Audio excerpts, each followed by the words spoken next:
Message দিচ্ছ বাবাকে? আচ্ছা কি মেসেজ দিচ্ছি বলো। তোমার ল্যাপটপটাও হচ্ছে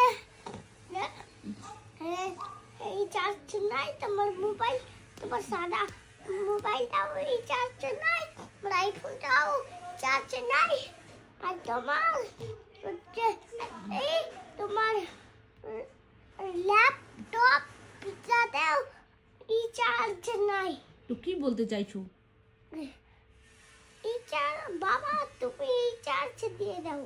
রিচার্জ দেবে বাবা? হ্যাঁ। বাবাকে ফোন করেছিলে? না করিনি। ফোন করনি? তো বাবাকে ফোন করনি? বাবা কি করে জানবে যে ওয়াইফাই রিচার্জ শেষ হয়ে গেছে? বাবাকে ফোন করো। তুমি তো ভিডিও করছো এখন। তুমিও তো এখন ভিডিও করছো। তুমি কি ভিডিওর মাধ্যমে বাবাকে মেসেজ দিতে চাইছো? হ্যাঁ। কি বলবা বাবাকে? বলবো কি মার কিছুতেই ফুল চার্জ নাই। মার কিছুতেই ফোন চলছে না। হুম? ল্যাপটপ ল্যাপটপ চলছে না। দেখো ফটো তুললাম একবারই।